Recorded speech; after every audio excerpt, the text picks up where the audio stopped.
Hi hello friends. Latha Sekar அவர்கள் எழுதிய நெஞ்சில் விழுந்த நேசமே. குரல் அனிதா காளிராஜ். அத்தியாயம் 6. மறுநாள் வேலைக்கு கிளம்பிய மகளின் அருகில் வந்தாள் நீலாம்பரி.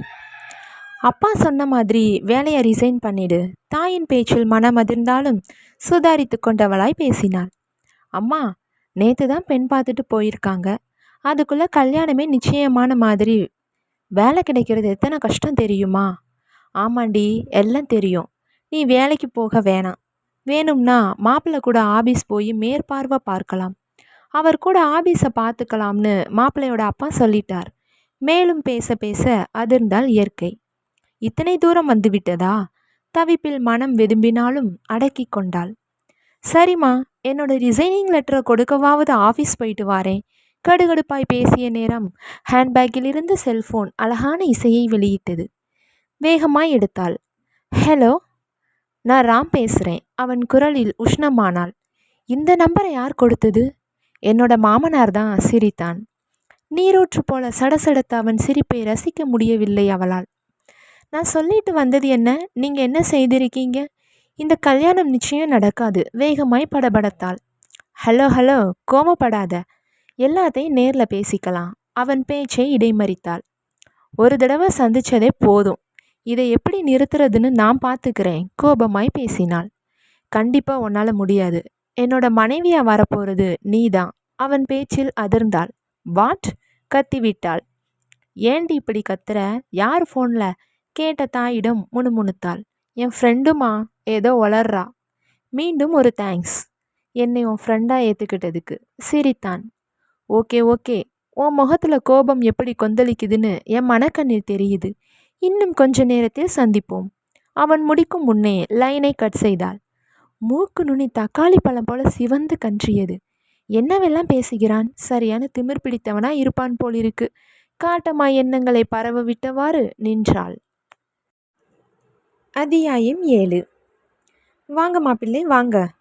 தாயின் குரல் கூட அண்ணனின் குரலும் சேர்ந்து ஒலித்த சத்தம் கேட்டு சற்றே துணுக்குற்றவளாய் எட்டி பார்த்தாள் இயற்கை. கூடத்தில் ஜெய்ராம் கம்பீரமாய் அமர்ந்து சத்யவானிடம் ஏதோ பேசி கொண்டிருந்தான். காஃபி டம்ளரை நீட்டினாள் நீலாம்பரி. புன்னகை மிளிர வாங்கி கொண்டான். ரசனையோடு குடித்தவன், காஃபியே இத்தனை நல்லா இருந்தா சமையல் ஐட்டங்கள் இன்னும் நல்லா இருக்குன்னு தோணுது. சம்பிரதாயமாய் இல்லாமல் அழகாய் பேசியவனின் பேச்சில் முகமெங்கும் சிரிப்பும் சந்தோஷமும் பூத்தாலும் இயல்பாய் அடக்கி ஏறிட்டாள் நீலாம்பரி. அவர் வெளியே போயிருக்கார். மெதுவாய் சொன்னாள். பரவாயில்லாத்த, நேற்று ஒரு முக்கிய வேலை இருந்தது, அதான் வர முடியலை. இயற்கை கூட கொஞ்சம் பேசணும். அனுமதி கிடைக்குமா? அதனால் என்ன? இயற்கை, இங்கே வா. அழைத்த தாயிடம் விழிகளாலே ஏதோ கூற முயன்றாள். எதுவா இருந்தாலும் வந்து பேசிக்கலாம். அவர் கூப்பிடுறார்ல, போயிட்டு வா. அடிக்குரலில் உத்தரவாய் சொன்ன தாயிடம் மறுக்க முடியாமல், அதே சமயம் அவனிடம் பேச வேண்டியது இருப்பதால் மௌனமாய் காரில் ஏறினாள். தேங்க்ஸ் அத்தை, மதியம் சாப்பாட்டுக்கு இங்கேயே வந்துடுவேன். சிரித்து பேசியவாறு சத்யவானிடம் விடை பெற்று காரில் ஏறினான். கார் போவதே தெரியாமல் வழுக்கியது. அத்தா மாமான்னு என்ன உறவு வேண்டி கிடக்குது? நீங்கள் நினைக்கிறது எதுவும் நடக்காது. படபடவென பொரிந்தாள். ஏன் அவசரப்படுற? நிதானமாக பேசலாம் என்றவனை இடைமறித்தாள். அதான் பேசுறதுக்கு ஒன்றும் இல்லைன்னு சொல்கிறேனே, அப்புறம் என்ன? விருப்பம் இல்லாத பெண்ணை கட்டிட்டு சந்தோஷமாக வாழ முடியாது. வேகமாய் பேசியவளுக்கு பதில் சொல்லவே இல்லை அவன். மாறாக உதட்டோரம் கேலி புன்னகை நிரந்தரமாய் பரவியது போல. கார் வேகம் எடுத்தது. 10 நிமிட பயணம். அழகான பெரிய பங்களா முன்பு கார் நின்றது. இறங்கியவனை புரியாமல் பார்த்தாள். யார் வீடு இது? இங்கே எதுக்கு கூட்டிகிட்டு வந்திருக்கீங்க? நான் வரல. சிறு பிள்ளை மாதிரி அடம் பிடித்து பேசியவளை பார்க்க சிரிப்பு வந்தது. பயப்படாத, நீ வாழ போகிற வீடு தான். புரியல? எங்கள் வீடு தான், வா. உரிமையோடு அழைத்தவனை கோபமாய் பார்த்தாள். என்ன நினச்சிட்டு இதெல்லாம் செய்கிறீங்க? நேற்று தான் உங்கள் வீட்டிலேருந்து எல்லோரும் வந்து போனாங்க. அதுக்குள்ளே இன்னைக்கு நீங்கள் அழைச்சிட்டு வந்து என்னை பற்றி என்ன நினைப்பாங்க எல்லாரும்? அது மட்டும் இல்லை, எந்த நம்பிக்கையில் இங்கே அழைச்சிட்டு வந்தீங்க? படபடவென பொரிந்தாள். ஓ மேலே நான் வச்ச காதல் கொண்ட நம்பிக்கை, மனதிலே சொல்லி கொண்டவனாய் முறுவலை முகத்தில் தேக்கி அவளை பார்த்தான். அதை பற்றி பேச தான் அழைச்சிட்டு வந்தேன். வீட்டில் அம்மா அப்பா யாரும் இல்லை, வெளியில் போயிருக்காங்க. சாயங்காலம் தான் வருவாங்க. என் மேலே நம்பிக்கை இல்லைன்னா வர வேணாம், இங்கேயே பேசலாம். அழுத்தமான அவன் குரல் எதையோ உணர்த்த மௌனமாய் காரை விட்டு இறங்கினாள். உள்ளவா அழைத்தவனை பின்தொடர்ந்தாள். சற்றே தயக்கம் மேலிட பறந்து விரிந்து கிடந்த வீட்டின் உள் தோற்றமும் ஆங்காங்கே இருந்த அலங்கார பொருட்கள் மட்டுமின்றி எல்லாவற்றிலும் பணத்தின் செலவும் வெளிப்பட்டது. ஆனால் எதுவும் இயற்கையின் மனதை சற்றும் சலனப்படுத்தவில்லை. அடிப்படையான கல்யாணத்தையே விரும்பவில்லை. அப்படி இருக்கையில் இந்த வீட்டில் வாழப்போவதை பற்றி அவள் ஏன் நினைக்கப் போகிறாள்? உட்கார் என்றான். ஹாலில் கிடந்த சோபாவில் அவன் அமர்ந்து கொள்ள, எதிரே கிடந்த சோபாவில் ஓரமாய் பட்டும் படாமலும் அமர்ந்தவளை பார்க்கையில் சிரிப்பு வந்தாலும் அடக்கி கொண்டான். இதோ பார் ஏற்க, இறந்து போன ஒருவனுக்காக உன் வாழ்க்கையை திருப்பி திருப்பி அதையே பேசாதீங்க. என்னால் உங்களை திருமணம் செய்துக்க முடியாது. உங்கள் வீட்டில் நீங்களே சொல்லிடுங்க. எங்கள் வீட்டில் நான் எதையாவது சொல்லி நிறுத்திடுறேன். வேகமாய் பேசியவாறு, இந்தாங்க உங்கள் அண்ணி போட்ட வளையல் என்றவாறு தன் கையில் கிடந்த வளையல்களை கலட்ட முற்பட்டவளை குறுக்கிட்டான். ஒரு நிமிஷம் இயற்கை, வளையலை கலட்டாத. என்ன வேணான்னு மறுத்துட்டா உங்கள் அப்பா உன்னை வீட்டோடு வச்சு அழகு பார்ப்பாரா? நிச்சயம் மாட்டார். கொஞ்ச நாள் கழித்து இன்னொரு வரன் பார்ப்பார். என்னென்ன காரணங்களை சொல்லி எத்தனை வரன்களை தட்டி கழிக்க முடியும்? பொறுத்து பொறுத்து பார்த்து அப்பா என்ன முடிவெடுப்பாரோ பளிச்சிட நிமிர்ந்தாள். ஆமாம், அதுக்காக எப்படி அதை மறந்து மறைத்து திருமணம் செய்து கொண்டாலும் மனசாட்சி உறுத்தாதா? தனக்குள்ளே கேட்டு கொண்டவளை நினைவுக்கு அழைத்தான். மன குழப்பத்தை ஓரங்கட்டியவாறு பேசினாள். நீங்கள் சொல்கிறது வாஸ்தவம்தான். அதுக்காக மேலே எதுவும் சொல்ல முடியாமல் நிறுத்தினாள். இப்போ உங்கள் அப்பாவுக்கும் கஷ்டம், எங்கள் வீட்லேயும் கஷ்டம். இந்த கல்யாணத்தை நிறுத்துறதால அதுக்கு பதில் எல்லார் மனசையும் சந்தோஷப்படுத்தலாம், என் மனசு உட்பட. உன் பதிலால் அமைதியாய் சொன்னான். மௌனம் படர சில கணங்கள் அமைதியாய் இருந்தவாறு எழுந்தாள். சாரி, நீங்கள் என்ன சொன்னாலும் என்னால் ஏற்றுக்க முடியாது. ஏன்னா? உதட்டை கடித்து கொண்டாள். அவமானத்தில் முகம் சிவந்தது. தன் தாய் தந்தை உட்பட யாருக்கும் தெரியாத அந்த உண்மையை மூணாம் மனுஷன் இவனிடம் உளறிவிட இருந்தேனே. மனதிலே திட்டிக்கொண்டாள். அவளை ஆழமாய் ஊடுருவியவாறு எழுந்தான். உண்மையை மறைக்காம சொன்னா இந்த திருமண ஏற்பாட்டை நிறுத்திடுறேன். எனக்கு என்னமோ தோணுது, நீ ஏதேதோ பொய் சொல்ற மாதிரி. மௌனமாய் பேசியவனை உறுத்து விழித்து பார்த்தாள். தன்னையும் மீறி கத்திவிட்டாள். நான் எதுக்கும் பொய் சொல்ல வேண்டிய அவசியம் இல்லை. கணேஷ மனசை மட்டும் விரும்பி இருந்தா பரவாயில்ல. அதையும் மீறி என்னையும் கொடுத்துட்டேன். உடம்ப ஒருத்தருக்கு கொடுத்துட்டு உங்களை எப்படி திருமணம் செய்துக்க முடியும்? வேகமாய் படபடத்தது. அவன் முகம் பார்க்க முடியாமல், உள்ளமும் உதடும் பதற, நெஞ்சின் கனம் தாங்காமல் இரு கைகளாலும் முகத்தை பொத்திக்கொண்டு அழும் பாவனையில் அமர்ந்தாள். இதை எதிர்பார்க்காத ராம் சற்றே திடுக்கிட்டான். மறுகணமே சுதாரித்து கொண்டான். இதில் அலறதுக்கு ஒன்றும் இல்லை இயற்க, பேசியவாறு நகர்ந்தான். பெத்தவங்களுக்கு கூட தெரியாத இந்த விஷயத்தை இவனிடம் ஏன் சொன்னேன்? எனக்கு ஒன்றும் புரியலையே. தவிப்பும் குழப்பமும் அலைமோதிய மனதுடன் அமைதியுற்றவளாய் இந்தா சூடான டீ டம்ளரை நீட்டினான். மறுக்காமல் வாங்கி கொண்டாள். ஒரு விஷயம் சொல்லட்டுமா? இப்போ அதிகமாக ஆரம்பிக்குது.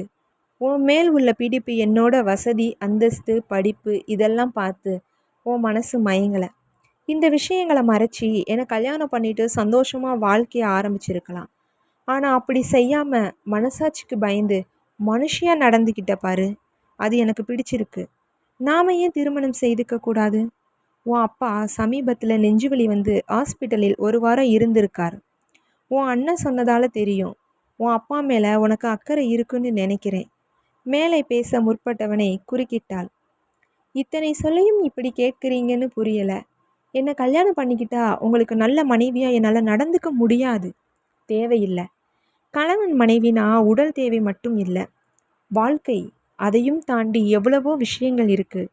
காதல் கல்யாணங்கள் கூட நிறைய நொந்து போயிருக்கு.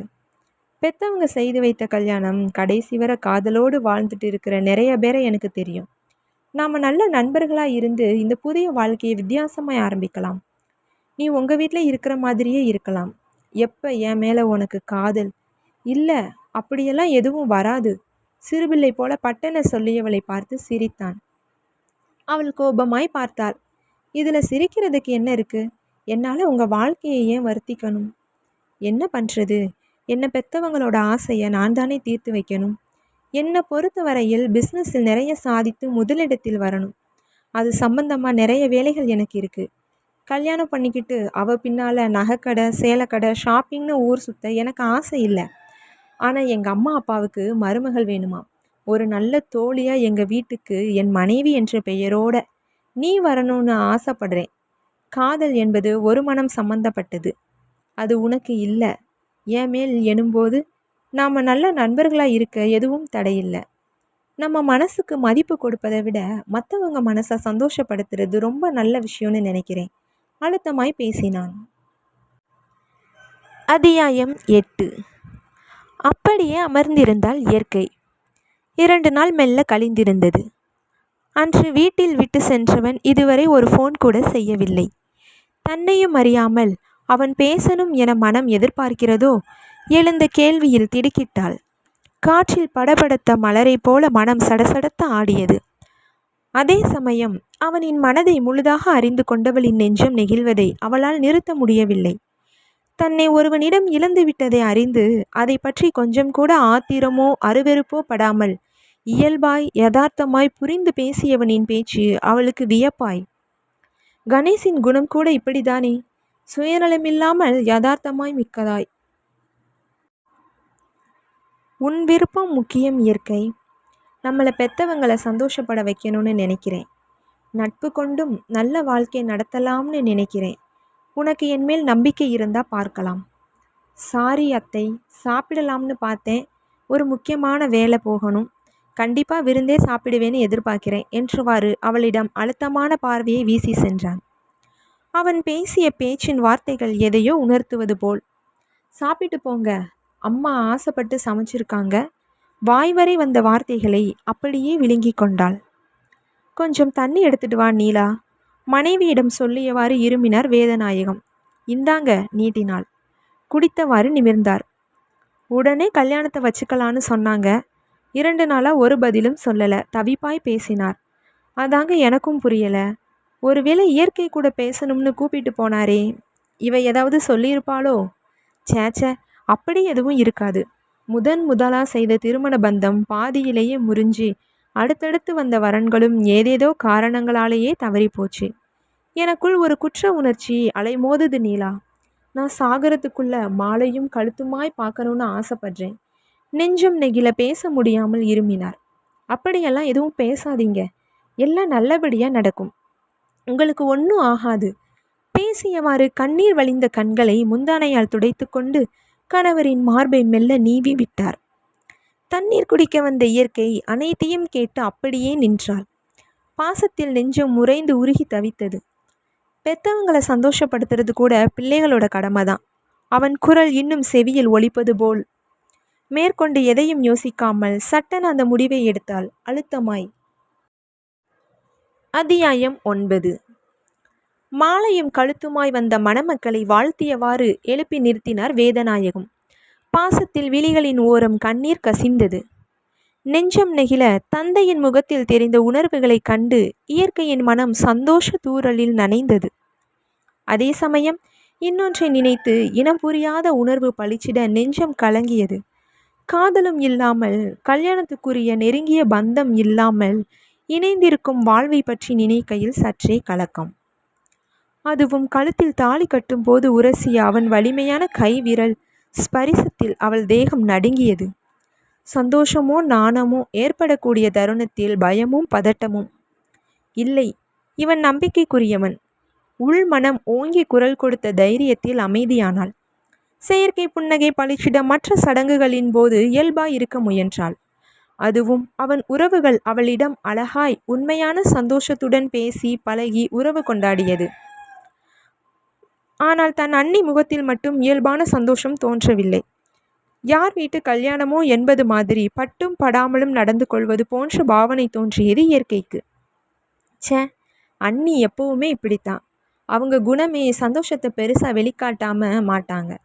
நான் வேறு ஏதேதோ நினைத்து படர்ந்த சிந்தனையை ஓரங்கட்டிய நேரம் தன் நண்பர்களை அறிமுகப்படுத்தினான் ராம். இரு கைகூப்பி வணக்கம் தெரிவித்து புன்னகை செய்தாள். மேட் ஃபார் ஈச் அதர் என்றால் நீங்க தான். வெளிப்படையாய் புகழ்ந்து சென்றான் அவன் நண்பரில் ஒருவரான கிஷோர்.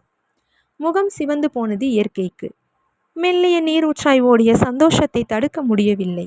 என்றாலும் கவனத்தை வேறு பக்கம் திருப்பிக் கொள்ள முயன்றாள். அவன் சிரித்தவாறு இயல்பாய் இருப்பது போல தோன்றியது அவளுக்கு. பட்டு சட்டை வேஷ்டியில் அவன் அழகும் கம்பீரமும் அதிகமாய் தெரிவது போல மற்றவர்களிடம் சிரித்து சிரித்து அழுத்தமான தோரணையில் பேசுவது பார்த்தவளின் நெஞ்சம் பயந்து பதுங்கி கொண்டது.